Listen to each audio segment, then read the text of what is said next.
Hello, my name is Lauren Begley, and welcome to the educational presentation about gifted and talented students. I realize that many parents and educators' ultimate goal is to make sure their child or class is educated and taken care of. However, there is a group of children who are overlooked and misunderstood. This group is the gifted and talented students. I'll be going through many topics that focus around gifted children and hopefully establish the importance of learning, understanding, and helping gifted students. The main topics I will focus on is the need for cognitive challenge, underachievement, and intensities.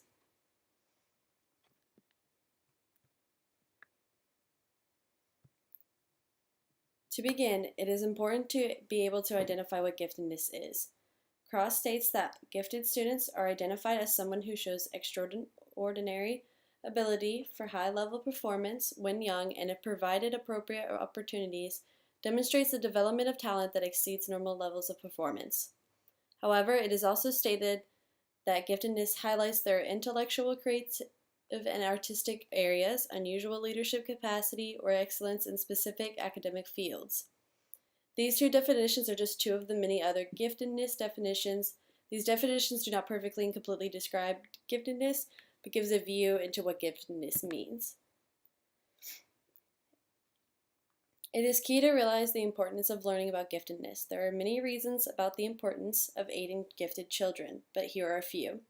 There are many unsupported common myths involving gifted students' social and emotional development. These myths are widely believed but wrong about the education and experience of gifted children. Gifted kids also hurt by themselves or shy away from receiving any help because they feel as they do not deserve help. Society undermines their cost of reduced motivation and achievement. Potential achievements in political leadership, medical and scientific breakthroughs, and artistic accomplishments that could better society. Giftedness should not be neglected but cherished to help them and possibly even help society grow. To continue, the next slide here consists of possible social and emotional issues. Gifted students face social and emotional problems just like any other kid. It was found that the further from average their intelligence is, the more intense the adjustment issues. Isolation with kids who are not like them, missed school, loneliness, depression, anxiety, and low self-esteem are all examples of social and emotional problems that these kids face. To continue, management of uneven and extreme rates of development, heightened psychological intensity, sensitivity, perfectionism, multi-potentiality, and high expectations of self and fear of failure all together are also examples of issues that gifted students endure. To continue, assessments also help identify and find and evaluate gifted students. Some of the type of assessments include the aptitude test, Cattle-Horn-Carroll theory, Otis-London school ability test, and cognitive abilities test. These are just a few of the test assessments used. There are a wide range of tests and assessments used to look for achievement, ability, potential, and giftedness. Aptitude is the readiness to perform or learn in specific situations, while the Cattle-Horn-Carroll theory is a predictor of academic achievement on a broad scale. However, Lohman suggests using norm reference measures, combining multiple scores, focusing on certain subjects, and examining the skills rather than answers. He also states that evaluating students individually will always be best. Assessments can help identify gifted students to help make sure they are receiving support, help, and education that they need. Assessments can help place students in more appropriate situations to help them grow. To continue, the need for cognitive challenge is very important in gifted children's lives and education. They will not be able to grow and expand their knowledge and interests effectively if they're not cognitively challenged. Moreover, gifted kids will not be able to reach their potential if they're not challenged and tested.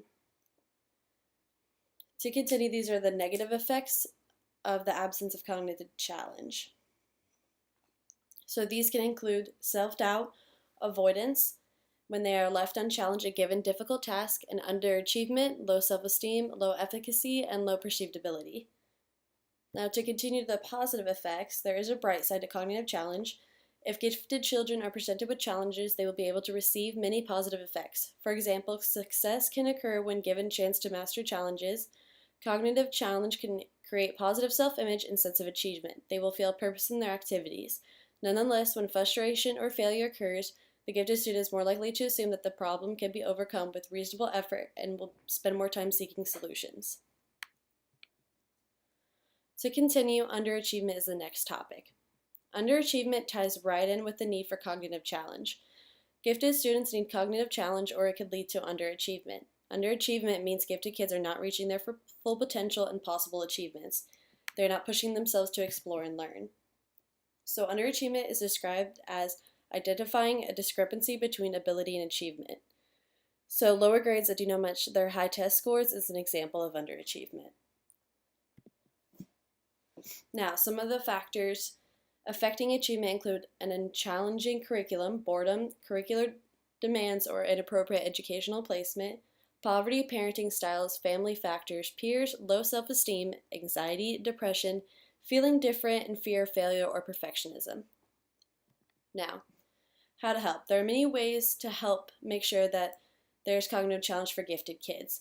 Different instructional arrangements for high accomplishment, like appropriate educational placement, and high potential students, like intense instructional education, gifted class or program, option to be with peers on their intellectual level despite age difference, and being involved in extracurricular activities. It should be noted that all of these interventions and aids can also help for underachievement as well.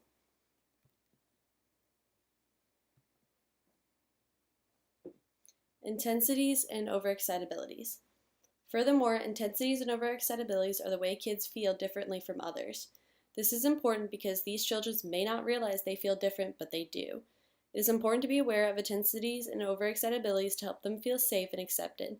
There are 5 types of intensities: psychomotor, sensual, intellectual, imaginative, and emotional. So psychomotor includes restlessness, curiosity, lots of energy, rapid speech, and impulsive actions. Sensual involves pleasure in sensory and aesthetic experience like beautiful objects and sounds of words. Intellectual involves higher level thinking, asking a lot of questions, concentration, and keen observation. Imagine includes being spontaneous, uses of imagery, metaphor, and illusions, while emotional involves intense feeling, empathy, sensitivity, and attachments. Now, how to help. It is important for gifted kids with intensities to deal with their feelings, especially on their own if possible. Many people see their reactions as overreacting and a negative effect. Many kids are also bullied for their intensities. It is important for kids, parents, and educators to learn how to help. The techniques include relaxation, meditation, imagery, support, patience, and acceptance from parents, and preparing kids for new experiences.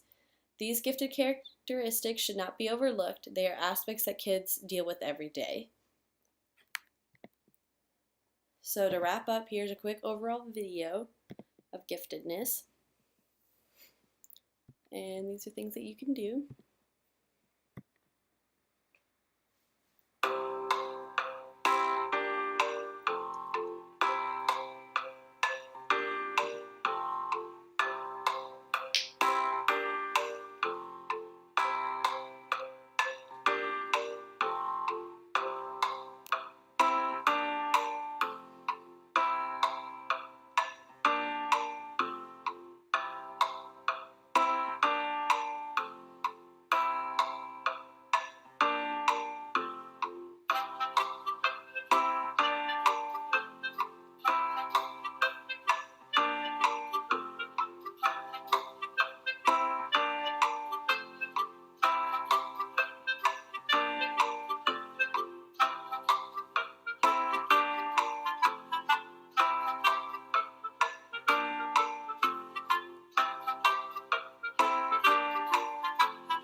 Okay, to conclude, to help giftedness become known and understood, it is important to take your own steps in aiding gifted children and spreading awareness. No child should ever be neglected for being different. To help, some ways to help include asking questions and advice to psychologists to help educate, understand, and make appropriate learning accommodations. Another way could be to help children be involved with discussion groups, group projects, speakers, panels, parent groups, and career development programs. Also, spread the knowledge and education of giftedness. Moreover, also spread this presentation and spread the word. We can make a change to many kids' lives for the better together. And lastly, these are all the references. Thank you for listening.